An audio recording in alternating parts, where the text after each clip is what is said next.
Well, hello everybody, and welcome back to my channel. Thank you so much for being here. If you are new here, my name is Sophia, and I make bookish videos mainly about literary fiction and mystery thriller books, but a little bit of everything.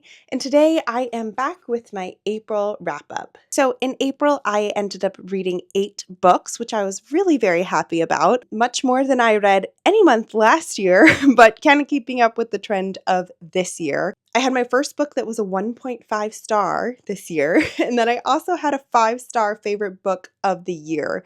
So we were all over the place in terms of my ratings of these books. But as per usual, I will be going from lowest rated to highest rated, finishing off with that book that is my new favorite book of the year. Is anything going to be able to beat it? I don't know. I really don't know. But anyways, without further ado, let's go ahead and get started. So, starting off with my least favorite book of the year, we have The Unwedding by Ali Condi. As I said with this one, I gave it a 1.5 stars. So, this is a mystery novel set in a very fancy resort in California. And basically, our main character, Ellery, has booked a weekend there a long time ago to go with her husband for an anniversary trip. And they've been looking forward to it. However, a few months ago, her and her husband got divorced, and she doesn't want this trip to be wasted. And so she decides to go alone and kind of solo travel. But when she gets there, she discovers that there is a wedding ongoing, which kind of kills the mood of her getting over her ex-husband and also just being alone for the weekend. But on top of there being a wedding there, somebody is murdered at the resort. And of course, there's a big rainstorm, a landslide, and they're all trapped and they can't get out. And so she is kind of in this closed door, closed resort mystery situation. And it starts to take on a bit of a Agatha Christie and then there were none trope. I really loved the beginning of this book. I love the setup. I thought the resort was really described well. I felt myself being transported there. At the beginning, I felt that I liked Ellery as a character. I understood her motivations and why she decided to go on this trip and how she felt trapped and how she felt separated from her children who were with her husband and all these conflicting emotions. But as the story went on, unfortunately, I just started to have a lot of problems with it. The first one being the pacing. I felt like in the middle part of the book, there were not enough things happening and enough reveals to keep me interested throughout it.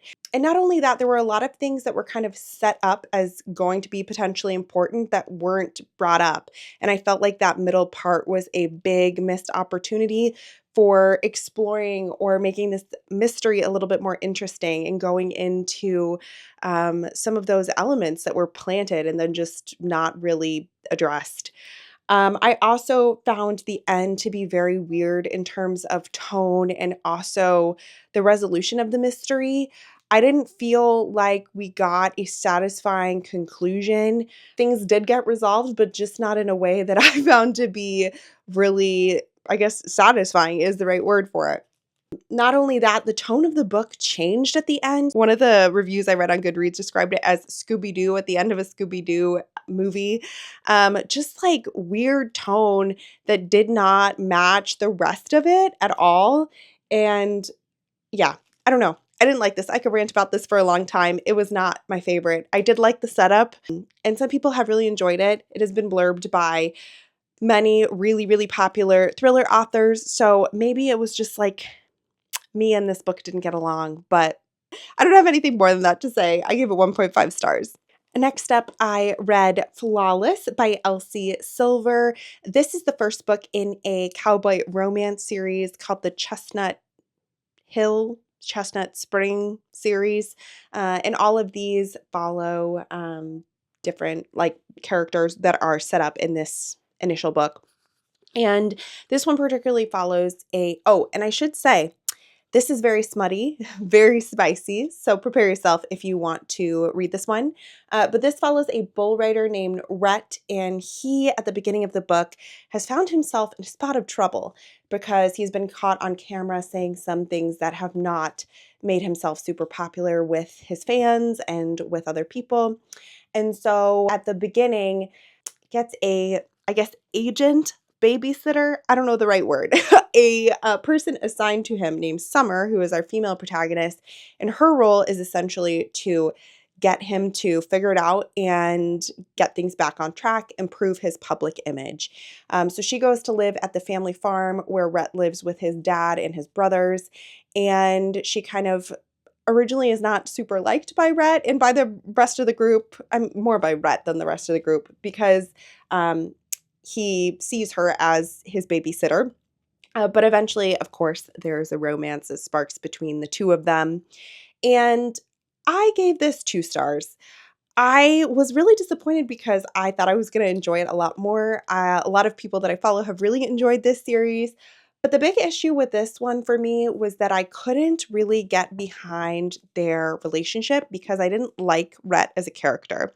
I found him to be pretty immature. I found his inner dialogue and like inner conversation, inner monologue to be really cringy to read and clunky to read. I thought Summer was too good for him. And while I did like the parts where she was like watching him be passionate about his sport, being a bull rider and being really good at it and being like really happy for him, I felt like he never felt any way about her, like in a similar way. And basically, long story short, the only part of their connection that I really believed was their physical connection, but their emotional connection for me just didn't really make a lot of sense. The reason why I gave this a 2 stars instead of a 1 star is I did enjoy how Summer kind of fit into the family ranch farm and fit in with the brothers and Rhett's father. I felt like those scenes were really fun.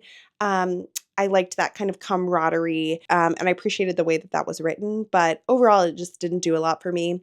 I might continue on in the series because the second one follows a character which I already enjoyed more just by getting little glimpses of him in this book. So I'm hopeful potentially that if I continue on, I will enjoy the next one a little bit more. But I don't know. It'll probably be a while before I pick up another one of her books. Next up, I read You're Invited by Amanda Jayatisa. And I read this for a reading vlog where I challenged myself to read mysteries set in wedding situations because I am currently planning my wedding and I thought it would be fun given how popular this trope is at the moment. And this is a wedding mystery that takes place in Sri Lanka. It follows a main protagonist who gets a surprising invitation to a wedding because it's her best friend marrying the main protagonist's ex-boyfriend.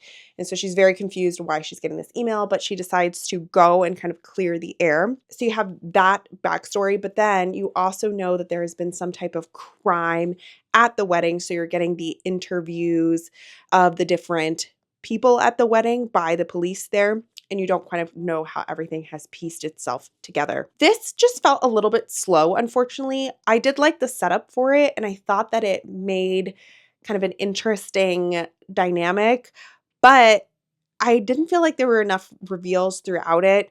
I did not like our main character, which I don't think you're particularly supposed to like her. She's a very unreliable narrator, but I just found reading her point of view to be a little bit irritating. The end was solid for this, so that's why I ended up giving it a 3 stars. It was fine. It just wasn't a thriller that I think is going to stick too much in my mind. So the next book that I read is The House at Riverton by Kate Morton. This is an author that I really, really love. I've read a lot of her recent work, but I haven't gone back and read her backlist. So I started the project with reading this one. This is a book that takes on a lot of her tropes that she likes to do. So you follow, it takes place at the beginning of the 20th century, and you are following a maid who is hired to work at this grand manor home called Riverton. Very like Downton Abbey vibes. She goes to work there, and you know that at the beginning, you know that at some point there's going to be a shooting at a party that has a lot of mystery and intrigue around it that people have always kind of talked about, and that has made Riverton very infamous. So you're kind of following the different characters of the manor home leading up to that. Then you also have another POV, which is this maid, but in modern day, and she's kind of narrating back and remembering back the memories. And you realize that she has more secrets about the shooting than have ever come out. And so you're kind of following that in this old buried mystery. I thought that this was okay, but I think that it did a lot of things that Kate Morton does in her other books, but just didn't do them as effectively as she's done them in other places. It felt very, very similar to books like The Forgotten Garden, which I gave 4 or 5 stars. I can't remember. But this just felt really drawn out, slow, um, and didn't feel like it had that same tension and magic running through it. I'm happy I read it. Like, I do want to read all of her backlisted books, but this, for me, just like isn't her best work. Next up, I read Green Lights by Matthew McConaughey. This was for my in-person book club that I do with some of my friends that live locally, and it's a bit of a random one for me. I ended up giving this a 4 stars. Every month, we pick a genre based on a spinner, and the genre that gave forth to this book, that was a very weird way to say that, was memoir. And so that's why this one got picked. And basically, Matthew McConaughey, of course, is a very famous American actor, and we're following his stories from his childhood all the way up through his acting career and even into modern day, like as he has met his wife and had a family. I liked that he has kept a diary throughout many of these years, and so these stories felt very genuine and detailed. And you often don't get that in memoirs. I mean, sometimes you do, but I felt like that was a strength of this one. I listened to it on audiobook and I really loved that he narrated it. It felt just like listening to, having a conversation with him, which was lovely. I found some of the like self-help stuff in here a little bit preachy at times and like kind of irritated me at times. And I think that's just a personal preference thing. I've definitely read reviews where people loved the self-help aspects to this book, but it's just not a genre that I love. And so I didn't love that it was in this particular memoir. There are also some like a little bit like odd scenes. He's just like a little bit of a quirky person that I didn't really know before I read it. Like, he narrates and describes his wet dreams so many times in this book, and once was enough, but I think, like, 3, I don't remember how many times, was too many. But it was enjoyable, it was entertaining, so if you are a big Matthew McConaughey fan or you really enjoy memoirs, particularly ones that follow actors and famous people, you might enjoy this one. Next up, we have One of the Girls by Lucy Clark. This was another book that I read for my Reading Wedding Mysteries video. And this is actually about a bachelorette party, and it is set in a beautiful Greek villa. It follows a group of girls, of course, that go for a bachelorette celebration, and you get a chapter from each of the girls, and you know that there's going to be a murder during this bachelorette party weekend, but you don't know who or who's going to kill them or what exactly is going to happen. I loved the setting of this and the description of the setting. I felt like the beautiful beaches, the beautiful villa, the summery drinks, the just like the vibes came off the page. And I feel like this book did a fantastic job of just placing the reader in that situation. I enjoyed how fast paced this was. I was literally, I think I read the last like 200 pages in one sitting, which is not something I typically do. And it was just like a fun, fast paced, turn your brain off read. My big issues with this one, apart from the fact that the dust jacket keeps falling off, are that I felt that the voices of the girls were too similar. So you get a chapter from each of them, and at the beginning, I really could not tell the voices of the girls apart. As the book goes on, you learn more about them, and so you learn more about their story, and they start to be more unique. But I had a lot of trouble at the beginning, kind of like setting my footing and realizing what was going on. But I did really enjoy this. This would be a great book to bring on vacation, to pack in your bag, to read on the beach.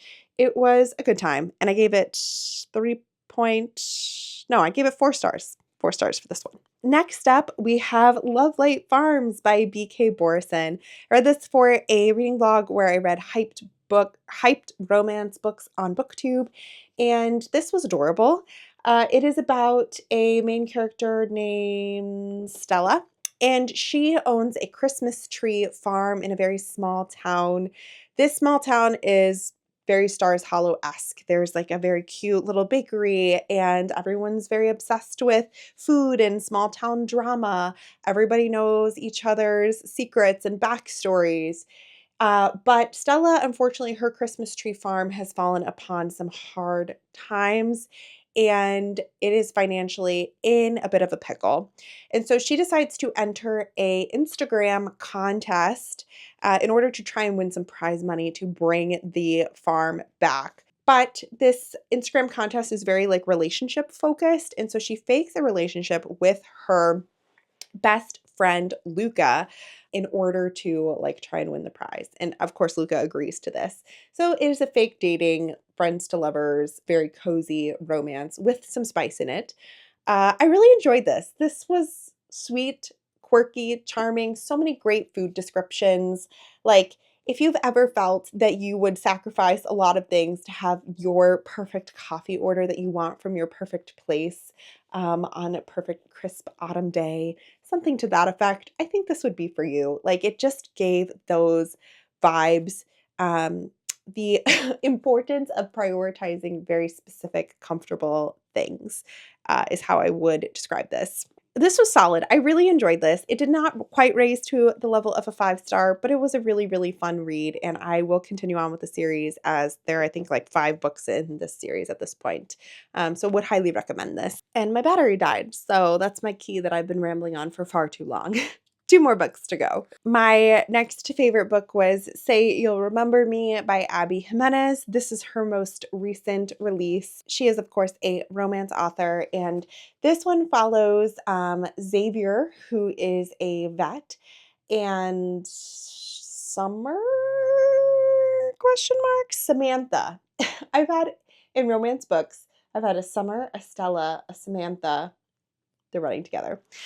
But anyways, it starts out with Samantha is a marketer for a mustard company, and she's also struggling currently because her mother is suffering from dementia. So, the beginning of the book is a meet cute at the vet office where she brings her rescue kitten and like has the feels for Xavier. They go on a date and then life gets in the way because they both have kind of circumstances and reasons why they can't be in the same place. So we follow kind of the difficulty of their relationship, but also their clear love for each other. I loved how dementia was described in this book. I loved how the caregiver role was described, even though me, myself, I've never been a caregiver for somebody for an extended period of time.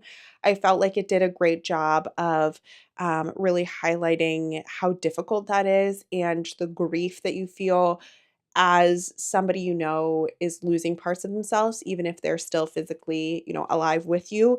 They're kind of slowly not being the person that they used to be. That was excellent.